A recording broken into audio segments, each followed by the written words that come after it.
नमस्कार, शाम के 7 बजने को है। शंखनाद में आप सभी का स्वागत है। मैं हूं आपके साथ चित्रा त्रिपाठी। आज शंखनाद उस बीमारी के खिलाफ जिसने देश में एक नई खौफ पैदा कर दी है। आज एक बार फिर शंखनाद उस लचर सिस्टम के खिलाफ जिससे जनता जूझ रही है। आज तक की मुहिम का बड़ा असर हुआ है। 6 साल से बंद पड़ा अस्पताल 6 घंटे में खुल गया। आपको पूरी की पूरी खबर दिखाएंगे। इसके अलावा बात करेंगे कोरोना के खिलाफ जंग में कुछ और लापरवाही और लचर सिस्टम की। लेकिन कार्यक्रम की शुरुआत सबसे पहले उस बीमारी की बात जो अब धीरे धीरे पैर पसार रही है। कोरोना के खिलाफ जंग लड़ रहे हिंदुस्तान में अब ब्लैक फंगस भी आ चुका है। राज्यों में केस लगातार बढ़ते हुए चले जा रहे हैं। ये बीमारी धीरे धीरे महामारी का रूप ले रही है। देखिए,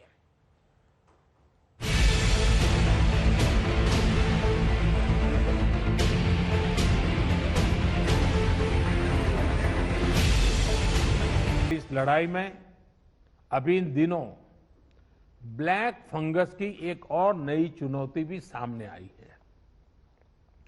इससे निपटने के लिए जरूरी सावधानी और व्यवस्था पर ध्यान देना जरूरी है। अभी जब मैं आप लोगों से बात कर रहा था तो उसके लिए जो भी मेरे पास जानकारियां थी वो मैं आपके साथ शेयर भी की थी। आधे देश के आधे से ज्यादा राज्य इस ब्लैक फंगस की चपेट में है। एक के बाद एक राज्य इसके खतरे को देखते हुए इसे महामारी घोषित कर रहे हैं। इस लिस्ट में अब यूपी का नाम भी शामिल हो गया है। लखनऊ में ब्लैक फंगस के मामले लगातार बढ़ते जा रहे हैं। कोविड-19 को लेकर बैठक में मुख्यमंत्री योगी आदित्यनाथ ने ब्लैक फंगस को लेकर निर्देश दिए, जिसमें कहा गया है कि पोस्ट कोविड अवस्था में यूपी में ब्लैक फंगस के संक्रमण की संख्या बढ़ रही है। स्वास्थ्य विशेषज्ञों के परामर्श के हिसाब से प्रदेश सरकार सभी मरीजों के समुचित चिकित्सीय उपचार की व्यवस्था कर रही है। केंद्र सरकार के निर्देशों के बाद कोविड की तर्ज पर ब्लैक फंगस को भी अधिसूचित बीमारी घोषित किया गया है। इस संबंध में आदेश आज ही जारी कर प्रभावी हो गया है। इसकी दवा की पर्याप्त उपलब्धता सुनिश्चित कराई जाए।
ख्याल रखना होगा।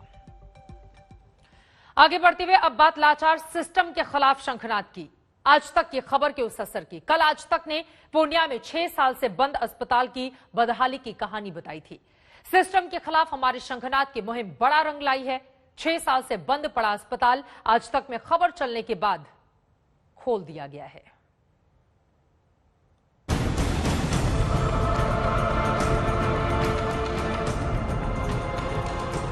आज तक की खबर ने खुलवा दिए अस्पताल के द्वार। वाह नीतीश कुमार। आज तक के जरिए गांव वालों की सुन ली गई पुकार। वाह नीतीश कुमार। 6 साल से वीरान पड़ा अस्पताल 6 घंटे में टीकाकरण के लिए तैयार। वाह नीतीश कुमार। यहाँ की जनता और मुखिया दोनों राजद के समर्थक हैं। यहाँ विरोधी दल के एमपी हैं, विरोधी दल के विधायक हैं, उच्च वर्ग से आते हैं विधायक।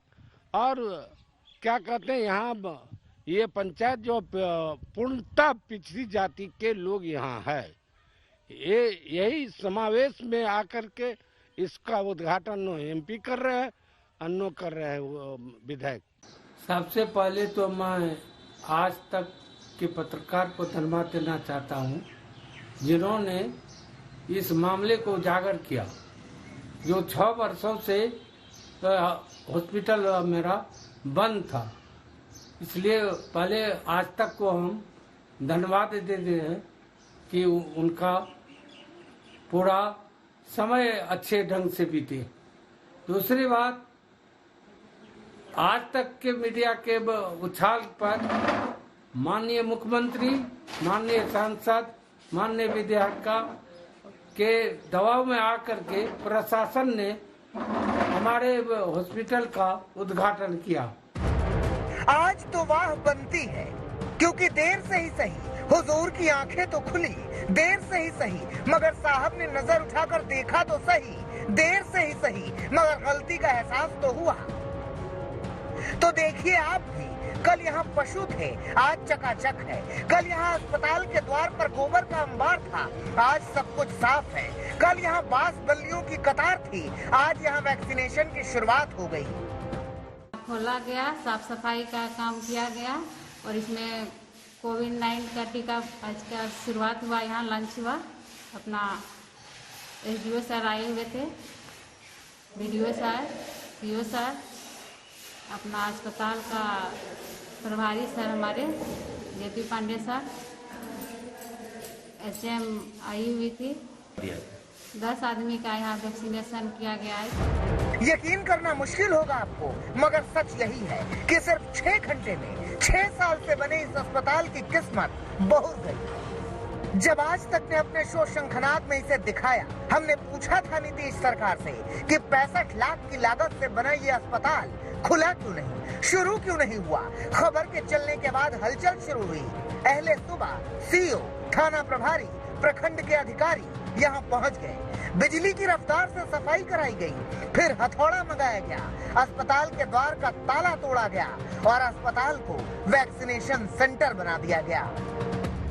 65 लाख की लागत में पिछले 6 साल से बनकर तैयार पूर्णिया के जिस सरकारी अस्पताल की खबर आज तक ने कल दिखाई थी, उसको लेकर बड़ा असर हुआ है। और आज आनन फानन में सरकार के लोग इस अस्पताल पर पहुंचे और इसकी साफ सफाई करवाई और वहां पर कोरोना के वैक्सीनेशन का काम भी शुरू कर दिया। लेकिन सवाल ये उठता है कि जो काम आज किया गया है वो पिछले 6 सालों में क्यों नहीं किया गया। सवाल ये भी उठता है कि क्या आम लोगों की जिंदगी से बढ़कर राजनीति है, जिसके वजह से पिछले 6 सालों से ये अस्पताल बंद पड़ा था। सोचिए उन लोगों के लिए कितनी बड़ी खुशखबरी है जो इस अस्पताल के खुलने की बाट जोह रहे थे। मुखिया खुश हैं, सुनिए। उद्घाटन में सबसे पहले प्रशासन की नींद टूटी तो सीओ साहब आए, वनमंडल पदाधिकारी आए, बीडीओ आए, थाना प्रभारी आए। सबों ने मेरे हॉस्पिटल का ताला तोड़वा करके अंदर में साफ सुथरा करवाए। बाहर अतिक्रमण नहीं था, लेकिन किसान का रखरखाव था, सब साफ सुथरा हो गया। मेरा गांव जो है इसके कारण बहुत खुशी है। और आगे दिन के लिए भी अगर प्रशासन का नींद आ जाए तो मैं पुनः आज तक के को खबर करूंगा। ये अस्पताल तो खुल गया, लेकिन बिहार में ऐसे अनगिनत अस्पताल हैं जो खुद बहुत बीमार हैं। जरूरत है कि उनका भी कायाकल्प हो। हाँ, एक बात और, सरकार अगर चाह ले तो कोई भी समस्या ऐसी नहीं जो हल ना हो सके। बहरहाल धमदाहा में वैक्सीनेशन सेंटर बनने से लोगों में खुशी अपार है। और हाँ, नीतीश कुमार है। रोहित कुमार सिंह, पूर्णिया, आज तक। लचर सरकारी सिस्टम के खिलाफ हमारी ये शंखनाद लगातार जारी रहेगी। आज तक की खबर से पूर्णिया में तो लोगों को राहत मिल गई, लेकिन कोई भी राज्य हो, लचर सिस्टम की तस्वीरें सामने आ ही जाती हैं। ऐसे ही सिस्टम से जूझ रहा है नोएडा का भट्टा पारसौल गांव। कहने को तो ये यूपी के सबसे हाईटेक शहर के पास है, लेकिन बदहाली ऐसी कि कोरोना की लड़ाई में यहां लचर सिस्टम से संघर्ष चल रहा है।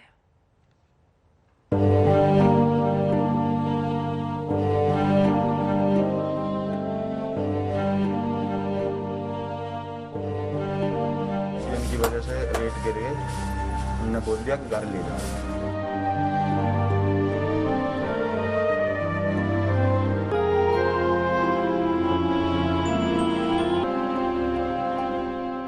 इन लोगों के आंसू पोंछने वाला कोई नहीं है। आंसू पोंछना तो दूर, कोरोना से लड़ाई में टेस्टिंग, दवाइयां और वैक्सीन के लिए भी ये लोग तरस रहे हैं।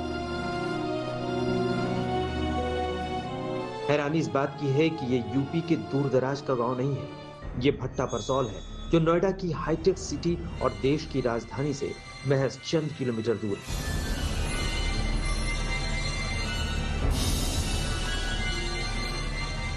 ये वही भट्टा परसौल है जिसे भूमि कानून के खिलाफ राहुल गांधी ने सियासी रणभूमि बनाया था। मगर आज इस गांव में कोरोना मौत बनकर टूटा तो ना तो वो खुद यहाँ आए, ना उनकी पार्टी से कोई आया। हाँ, इतना है कि इकलौते स्वास्थ्य केंद्र पर उनकी पार्टी के नेता ने अपना इश्तिहार जरूर लगवा रखा है। इस वक्त मैं ग्रेटर नोएडा के पारसौल गांव में हूं। आपको याद होगा, पारसौल वही गांव है जहां 2011 में जमीन के लिए संघर्ष हुआ था और बड़े बड़े नेता, यहां तक कि राहुल गांधी भी मोटरसाइकिल से पारसौल गांव में पहुंचे हुए थे। पारसौल गांव की बात करें तो यहाँ पर कोरोना के कई मरीज आ रहे हैं, ऐसा गांव वालों का दावा है। गांव की आबादी 6000 से ज्यादा है और पारसौल गांव में यही एक स्वास्थ्य उपकेंद्र है पारसौल का। और यहाँ पर जैसा गांव के लोग बताते हैं कि हफ्ते में एक दिन महिला नर्स आती है और टीकाकरण करती है महिलाओं को। वैक्सीनेशन का भी यहाँ पर काम चला कुछ दिन, लेकिन फिलहाल थमा हुआ है। इस गांव में अब तक 10 से 12 लोग कोरोना से अपनी जान गंवा चुके हैं। 2 दिन के लिए टेस्ट करने वाली टीम आई और उसकी जांच में 70 लोग पॉजिटिव निकले। लेकिन नोएडा के इतने करीब होकर भी इन लोगों के इलाज के लिए यहाँ अस्पताल के नाम पर एक जर्जर स्वास्थ्य उपकेंद्र है। और ये बुधवार में एक बार खुलता है हफ्ते में। अच्छा, 1 घंटे के लिए बस। अच्छा, बस जच्चा बच्चा के टीकाकरण होता है, उसके सिवा कुछ नहीं। अच्छा। टेस्टिंग नहीं हो रही, यहाँ हुई 2 दिन टेस्टिंग हुई, फिर वहाँ बुलाने लगे दनकौर। 1 मई के बाद से ही गांव को ऐसी नजर लगी कि लोग एक एक कर दम तोड़ने लगे। किसी की मौत अस्पताल में हुई तो किसी के अस्पताल से ठुकरा कर घर भेजे जाने पर। उनमें से एक 43 साल के सर्वेश मलिक भी थे, जिनकी मौत 8 मई को हुई। क्षेत्र में ग्रेटर नोएडा के पारसौल में मैं मौजूद हूँ। सर्वेश मलिक हैं, जिनकी उम्र 42 से 43 साल के लगभग की थी। इनकी तबीयत अचानक खराब हुई और इनकी मौत हो गई। 2 तारीख को उनको दनकौर ले गए। दनकौर इलाज करवाया 3 दिन के बाद कोरोना का यहाँ घोषित कर दिया इनके दनकौर ही। यहाँ के बाद बुलंदशहर ले गए। बुलंदशहर जाके भर्ती करे अस्पताल में। वहाँ जी गए, उनने लिकाड़ दिए है। उनको ऑक्सीजन ना मिल पाई, ऑक्सीजन नहीं मिल पाई। ऑक्सीजन की वजह से रेट गिर गए। उनने बोल दिया कि घर ले जाओ। घर आके 10 मिनट जिए, सांस तोड़ दिया उन्होंने। जब नोएडा के इतने करीब के गांव के हालात ऐसे हैं, तो दूर दराज की स्थिति का अंदाजा लगाया जा सकता है। यहाँ भी 10 से 11 लोगों की मौत के बाद टेस्टिंग टीम आई। अब भले ही प्रशासन जागा है, मगर जब कोरोना चरम पर था तब कहीं से कोई मदद नहीं मिली। हम हॉस्पिटल जाते थे दिखाने के लिए, पर वहाँ पर ना कोई टेस्ट की सुविधा थी, ना कोई वैक्सीनेशन था और ना ही कोई अच्छा इलाज मिल पाया। जब हमने आसपास घूम के हम थक गए, उसके बाद में हमने फिर यहीं पे घर पे ट्रीटमेंट शुरू किया। जैसे बताते गए, गर्म पानी पीना है और काढ़ा पीना है, ऐसे ट्रीटमेंट चालू किया। फिर ऑक्सीजन के लिए जब इधर उधर भटकते थक गए तो हमने एक पलवल के हॉस्पिटल में भर्ती कराया। वहाँ पे भी ऑक्सीजन मिली, पर बाद में आके वहाँ पे भी हाथ खड़े कर दिए डॉक्टरों ने। उसके बाद में फिर बचा नहीं पाए उन्हें। जांच के इंतजाम नहीं थे, डॉक्टर की मदद नहीं थी और बेहद खतरनाक वायरस कोहराम मचा रहा था। नौजवानों के अलावा बुजुर्ग भी दम तोड़ रहे थे। तबीयत खराब हुई थी और 13 में खत्म हो गए थे। दन को ले गया था मैं, तो वहाँ बिल्कुल खत्म। इलाज वगैरह प्रॉपर? हाँ, इलाज कराया था मैंने, ऑक्सीजन कम पड़ गई थी, तो उसके बाद फिर पॉजिटिव। देश की सियासत में कभी भूचाल लाने वाले आंदोलन का केंद्र रहे भट्टा परसौल की एक और हकीकत चौंकाने वाली है। यहाँ एक आयुर्वेदिक अस्पताल भी है, जरा उसकी हालत पर भी गौर कीजिए। इन सबके बीच आज बीजेपी अध्यक्ष जेपी नड्डा ने वर्चुअल कार्यक्रम में कोविड हेल्प डेस्क का उद्घाटन किया है। सेवा ही संगठन अभियान के तहत देश भर के 824 सामुदायिक केंद्रों पर कोविड-19 हेल्प डेस्क की आज से शुरुआत हो गई। जेपी नड्डा ने कहा है कि इस डेस्क के जरिए लोगों को बड़े स्तर पर सहायता की जा सकेगी। इस दौरान पार्टी ने 3000 से अधिक समीक्षा बैठक भी की है और पार्टी के बूथ स्तर की टीमों को मानवता की सेवा के लिए एक्टिव किया है, उनको काम में लगाया है। मुझे पूर्ण विश्वास है कि इसी कड़ी में किसान मोर्चा की आज की पहल मानवता सेवा का बड़ा माध्यम सिद्ध होगा। इससे खासकर गांव के गरीब लोगों को कोविड से लड़ाई लड़ने में काफी फायदा मिलेगा। कोविड संक्रमण आने के बाद आदरणीय प्रधानमंत्री जी ने उन्होंने मार्गदर्शन में Bharat face mask, sanitiser, PPE kits और वेंटिलेटर्स के उत्पादन में भारत आत्मनिर्भर बन चुका है।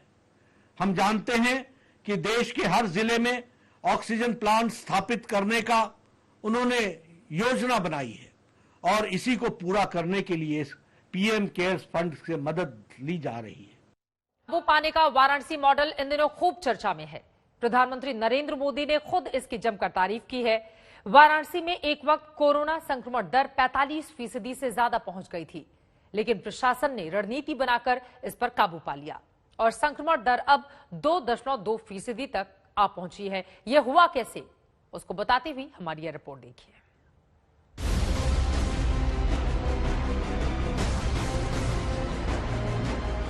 आप सभी ने एक एक मरीज की जीवन रक्षा के लिए दिन रात काम किया। खुद की तकलीफ, आराम, इन सब से ऊपर उठकर जी जान से जुटे रहे, काम करते रहे। आपकी इस तपस्या से बनारस ने जिस तरह इतने कम समय में खुद को संभाला है, आज पूरे देश में उसकी चर्चा हो रही है। प्रधानमंत्री नरेंद्र मोदी अपने चुनावी क्षेत्र वाराणसी के डॉक्टरों और वहां के प्रशासनिक अमले की खुले दिल से सराहना कर रहे हैं, तो इसकी वजह भी है। जिस तरह बनारस के प्रशासन और मेडिकल सिस्टम ने कोरोना पर नकेल डाल दी, वो अपने आप में मिसाल बन गई।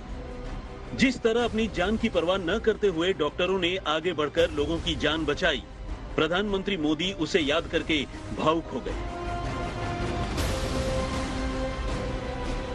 इस वायरस ने हमारे कई अपनों को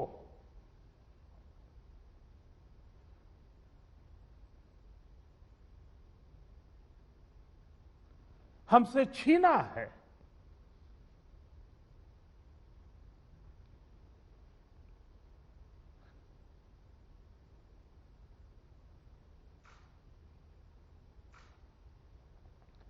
मैं उन सभी लोगों को अपनी विनम्र श्रद्धांजलि देता हूं। कोरोना की दूसरी लहर की चपेट में वाराणसी भी आ गया था, लेकिन शासन प्रशासन ने समय रहते कोरोना से आर पार की रणनीति बनाई। प्रधानमंत्री जी ने तो बहुत पहले ही मंत्र हमको दे दिया था। पहली वीसी उन्होंने 15 अप्रैल को की थी, जब बिल्कुल हम पीक पे थे इस क्राइसिस के। उन्होंने कहा धैर्य के साथ और पूरे के पूरी मेहनत के साथ मेंटली स्ट्रांग होकर हम लोगों को सारी रिसोर्सेज पूरे करने हैं।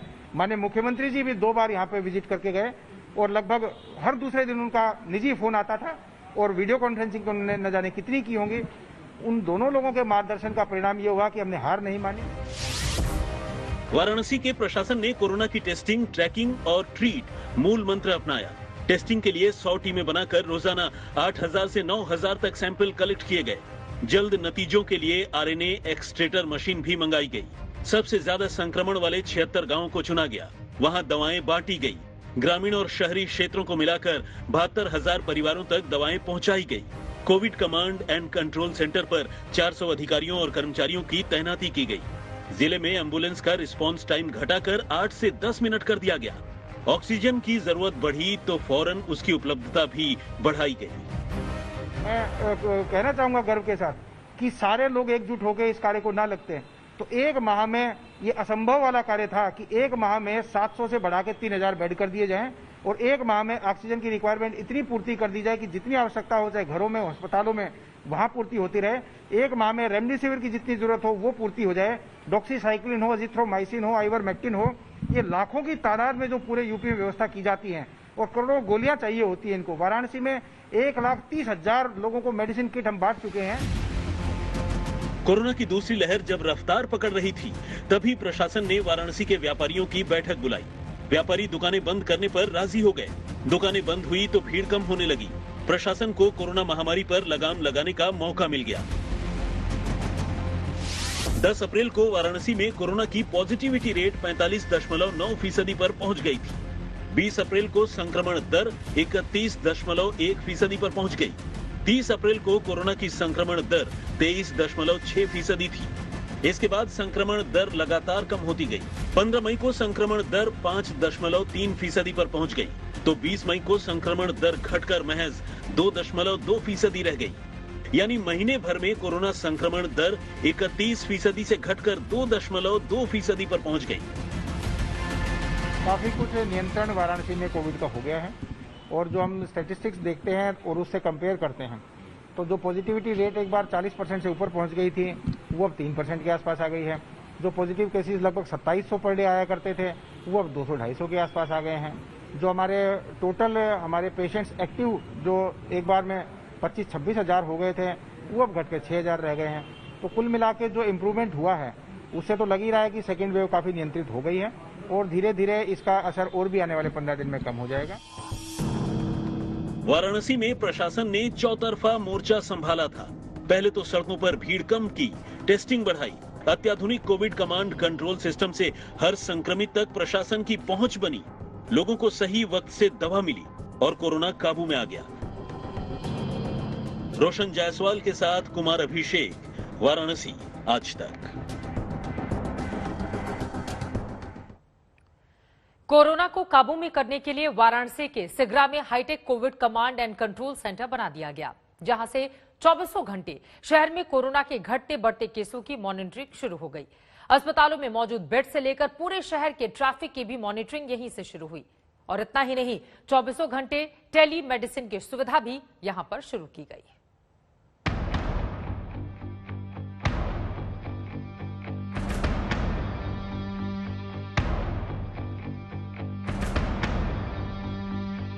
हम इस वक्त बनारस के कंट्रोल एंड कमांड सेंटर जो कि कोरोना के लिए बनाया गया है, हम उसमें मौजूद हैं और हम आपको दिखाएंगे कि आखिर दूसरी लहर से कैसे लड़ा है वाराणसी, कैसे लड़ा है बनारस और इस Covid control and command centre ने कैसे निभाई है सबसे अहम भूमिका। तो हम आपको इस कोविड और कमांड सेंटर का हाल भी दिखाएंगे और बताएंगे कि आखिर बनारस ने अगर इस पर काबू पाया है या पाने की स्थिति में पहुंचा है तो उसके पीछे इस कंट्रोल एंड कमांड सेंटर का कितना बड़ा रोल है। चलिए चल के देखते हैं। बनारस में कोरोना संक्रमण अगर काबू में आया तो उसमें सबसे बड़ी भूमिका रही इस कोविड कमांड सेंटर की, जहां 24 घंटे जिले में कोरोना संक्रमण की स्थिति पर निगाहें रखी जाती हैं। ये है Kashi integrated command and control centre. ये वाराणसी के स्मार्ट सिटी प्रोजेक्ट का हिस्सा था, लेकिन इस वक्त पूरी तरीके से कोरोना के कंट्रोल में काम आ रहा है। हम इस integrated command and control centre में हैं और आपको अंदर की तस्वीर दिखाते हैं। ये कंट्रोल सेंटर कुछ इस तरीके से बनाया गया है। इसमें 24 घंटे यानी राउंड द क्लॉक लोग मौजूद होते हैं और ये कॉल सेंटर और कमांड सेंटर दोनों की तरह काम करता है। वाराणसी का ये Covid command and control centre पूरी तरह से अत्याधुनिक तकनीक से बनाया गया है। इसमें सैनिटाइजेशन, कंटेनमेंट जोन की घेराबंदी के लिए नगर निगम, ट्रैफिक और भीड़ को नियंत्रित करने के लिए ट्रैफिक विभाग, लॉ एंड ऑर्डर के लिए पुलिस विभाग के डेस्क बनाए गए हैं। ब्लॉक स्तर पर खोले गए कंट्रोल रूम की सूचनाएं भी यहीं इकट्ठा होती हैं। इसकी मॉनिटरिंग आसान होती है। हमारा जो कमांड सेंटर है, इस कमांड सेंटर पे लगभग सारी गतिविधियां यहीं से संचालित होती हैं। आपकी हॉस्पिटल्स की हो, चाहे वैक्सीनेशन की हो, या हमको एम्बुलेंस की आवश्यकता हो, या हमको होम आइसोलेशन के लोगों को कॉलिंग करनी हो, तो कोविड संबंधी सारी गतिविधियां हम यहीं संचालित करते हैं। इस high tech covid command and control centre में बड़ी बड़ी स्क्रीन पर वाराणसी के सभी अस्पतालों की सूचना दर्ज रहती है। किस अस्पताल में कितने बेड खाली हैं, यहां से मॉनिटर होता है। लॉकडाउन के दौरान सीसीटीवी कैमरों के जरिए पूरे शहर की मॉनिटरिंग यहीं से की जा रही है। पूरे शहर में कितने केस हैं, कितने कंटेनमेंट जोन हैं, एक क्लिक से सारी जानकारी मिल जाती है। हर कोरोना संक्रमित की पूरी डिटेल यहाँ मौजूद है। ये जो हमारे एक्टिव केस वर्तमान में हैं, उस सारे केस का डेटा हम अपने स्क्रीन पर मॉनिटर करते रहते हैं। और आप जब देखेंगे तो ये जो स्क्रीन है, इस पे हर एक डॉट को क्लिक करने पर इसका पूरा डेटा खुल के हमारे सामने आ जाता है। तो हमारे पास हर एक पेशेंट की मॉनिटरिंग का पूरा सिस्टम बना हुआ है और इससे हमको यही मालूम हो जाता है कि शहर के किस इलाके में या पूरे जिले के किस इलाके में हमारे पास केस ज़्यादा है या कम है। उस हिसाब से अपनी गतिविधियाँ हम लोग फाइनलाइज करते हैं। दिन रात यहाँ इसी तरह फोन के जरिए लोग कोरोना से जुड़ी जानकारियां लेते और देते हैं। कॉल अटेंड करने के लिए यहाँ पूरी टीम है। हर कॉल का बाकायदा रिकॉर्ड रखा जाता है। इस कंट्रोल एंड कमांड सेंटर में अलग अलग सुविधाएं हैं। अगर कोई शख्स यहाँ पर फोन करता है तो बाकायदा उसके पूरे इंफॉर्मेशन को दर्ज किया जाता है। वो एक एक्सेल सीट पर, जो कि गूगल के एक्सेल सीट पर आता है, और उसके बाद वो इनके मुख्य कंप्यूटर पर पहुंचता है, जहां से उसे दोबारा कोऑर्डिनेट किया जा सकता है। हमारे पास पेशेंट की कॉल आती हैं, अगर उनको कोई दवाई की आवश्यकता है या किसी प्रकार की सलाह की आवश्यकता है, तो हमारे पास डॉक्टर्स की टीम है जो 24 घंटे काम करती है और उनको ये सलाह देते हैं, या उनको दवाई जो आवश्यकता होती है दवाइयाँ उनको उपलब्ध कराते हैं। कमांड सेंटर में होम आइसोलेशन और टेलीमेडिसिन के लिए भी डॉक्टरों की एक डेस्क बनाई गई है, जहां 24 घंटे डॉक्टर मौजूद रहते हैं। मरीजों का आता है कि हमको ये प्रॉब्लम है, हमको हॉस्पिटल में जाना है, तो तुरंत हम उससे मोबाइल नंबर से उससे कांटेक्ट करते हैं। उसके बाद उसका क्लिनिकल डिटेल लेते हैं कि उसका सीटी स्कोर क्या है, आर्टिफिशियल पॉजिटिव है कि नहीं है, ऑक्सीजन सैचुरेशन कितना है। जब हम उसको जांच कर लेते हैं, इसको लेवल 2 चाहिए, लेवल 3 चाहिए, उस हिसाब से हम हॉस्पिटल का वैकेंसी देख लेते हैं। फिर उस हॉस्पिटल को उसको हम 108 एम्बुलेंस अलॉट करते हैं और उस हॉस्पिटल को भेजते हैं, और ये पूरा चीज हम मॉनिटर करते हैं। वाराणसी के कमिश्नर और जिलाधिकारी नियमित रूप से इस कमांड सेंटर की मॉनिटरिंग करते हैं, तो इस सेंटर पर पीएमओ की भी नजर रहती है। सारे जिलों में ऐसे कमांड सेंटर बनाए गए हैं, लेकिन ये सबसे अत्याधुनिक है। प्रधानमंत्री मोदी का ये संसदीय क्षेत्र है और इस एक कंट्रोल एंड कमांड सेंटर से पूरे वाराणसी को, पूरे बनारस को इस कोविड से लड़ने में मदद मिली है। और यही शायद वजह है कि प्रधानमंत्री मोदी ने इस कोरोना के दूसरी लहर के जंग में बनारस मॉडल की चर्चा भी की है। हरीश कांडपाल के साथ कुमार अभिषेक, वाराणसी आज तक। बनारस में कोरोना काबू में आया तो उसमें एमएलसी एके शर्मा का भी योगदान कुछ कम नहीं है। एके शर्मा को वाराणसी में कोविड नियंत्रण के लिए आवश्यक संसाधन जुटाने के लिए केंद्र और राज्य सरकार से समन्वय की जिम्मेदारी दी गई थी। उनसे बातचीत की हमारे सहयोगी कुमार अभिषेक ने। आज प्रधानमंत्री मोदी ने वाराणसी में डॉक्टरों से, पैरामेडिकल स्टाफ से, अफसरों से बात की है। हमारे साथ शर्मा साहब आज तक में स्वागत है। ये बताइए कि ये जो इतने दिनों से आप लगे रहे हैं, क्या लगता है कि अब आप लोगों की मेहनत रंग ला रही? स्पष्ट रूप से आप देख सकते हैं कि केसों की संख्या घटी है। मरीजों की संख्या घटने के कारण हमारे अस्पतालों में लगभग हमारे 60 से 65% बेड आज की स्थिति में खाली पड़े हुए हैं।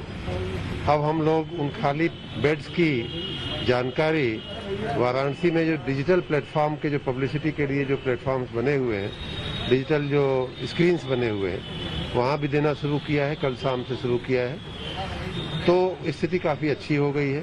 सर, लेकिन आपको क्या स्टेप्स लेने पड़े इन कामों के? वो काफ़ी कुछ बताया जा चुका है, जिसमें जो बेसिकली जो मेडिकल इंफ्रास्ट्रक्चर की जो कमियां थी, उनमें जो तुरंत हम लोग हस्तक्षेप कर सकते थे, जो तुरंत सुधार कर सकते थे, जैसे HFNC वेंटिलेटर को मंगाना कम थे, ज़्यादा आ गए। ऑक्सीजन सिलेंडर्स को मंगाना, वो भी कमी थी, वो उसको भी मंगाया गया। RNA एक्सट्रैक्टर के जरिए RT-PCR टेस्ट की गति में बढ़ोतरी करना, उसकी भी कमियां और उसकी भी 2 मशीनें हम लोगों ने नहीं मंगाई। तो इन सब कामों के चलते ऑक्सीजन की सप्लाई पर बहुत काम हुआ, ऑक्सीजन प्लांट नए बनाए गए। आपके बारे में बताया गया कि आपने तीसरी लहर को भी भांपते हुए मीटिंग्स की है, ताकि अगर जो तीसरी लहर जिसके बारे में कहा जा रहा है कि बच्चों पर यह असर डाल सकती है, पीडियाट्रिक्स की मीटिंग और ऐसे तमाम चीजें। बनारस के पीडियाट्रिशियंस की 2 बार मीटिंग हुई। उसके बाद कल हमने पूर्वांचल के लगभग 10-12 जिलों के पीडियाट्रिशियंस की भी ऑनलाइन मीटिंग किया था। उसमें से छन करके काफी अच्छे पॉइंट्स आ रहे हैं।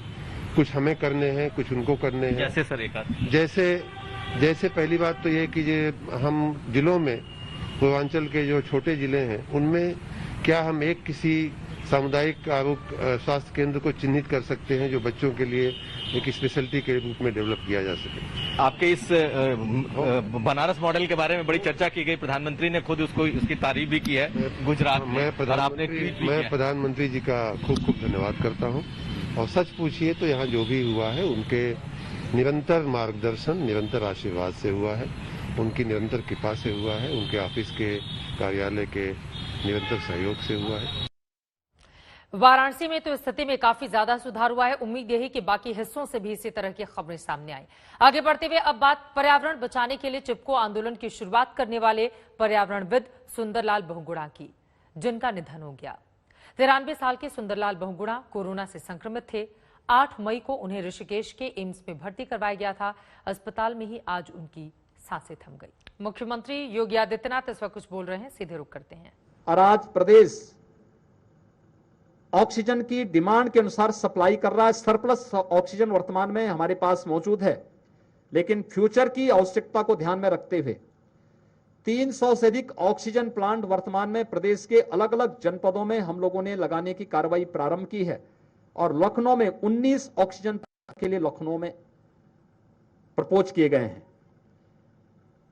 नेगेटिव अगर पॉजिटिविटी रेट देखेंगे, लखनऊ में एक समय 23 अप्रैल को अगर आप देखेंगे 7,100 से अधिक पॉजिटिव केस एक दिन में पॉजिटिव केस आए थे। अब ये संख्या सैकड़ा में आ गई है। लगभग 200 के आसपास केस आज के दिन पर लखनऊ में आ रहे हैं। और ये लगातार, यानी जो पॉजिटिविटी रेट लखनऊ की लगभग 20 के आसपास थी, आज वो 1.9 के आसपास आ चुकी है। यानी जो WHO ने और नीति आयोग ने तय किया है कि पॉजिटिविटी रेट 5 से कम होनी चाहिए, उससे भी काफी कम जो देश के अंदर न्यूनतम स्तर होना चाहिए, वह इस दिशा में प्रयास हुए हैं। इस दौरान बेड्स की संख्या बढ़ाई गई। DRDO ने, HAL ने, हमारे जितने भी संस्थान हैं, इन सभी संस्थानों ने, मेडिकल एजुकेशन ने, हेल्थ ने व्यापक पैमाने पे बेड्स बढ़ाए। और हम लोग थर्ड वेव के लिए भी अभी से अपनी तैयारी प्रारंभ कर चुके हैं। थर्ड वेव के लिए अभी से पीडियाट्रिक ICU के निर्माण की कार्रवाई युद्ध स्तर पर चल रही है। कोरोना वैक्सीन से हम लोग अधिक से अधिक लोगों को आच्छादित करके उन्हें एक सुरक्षा कवच दे सकें, इसके लिए प्रदेश ने अब तक 1,62,00,000 से अधिक लोगों को वैक्सीन दे दिया है। लेकिन वैक्सीन देने के साथ साथ हम लोग ये भी व्यवस्था कर रहे हैं कि ग्रामीण क्षेत्र में या शहर के उन क्षेत्रों में जो अभी भी हॉस्पिटल में जाने पर परहेज करते नहीं जा पाते हैं, हमारे district hospital, CSC, PSC, health centre में वैक्सीनेशन के कार्यक्रम चल रहे हैं, चलेंगे। उत्तर प्रदेश के मुख्यमंत्री योगी आदित्यनाथ को आप सुन रहे थे। उन्होंने कहा है कि WHO ने जिस वजह से हमारी तारीफ की, कोरोना संक्रमितों के आंकड़ों में काफी ज्यादा कमी देखी गई है और तेजी से हर दिशा में सरकार की ओर से कदम बढ़ाए जा रहे हैं।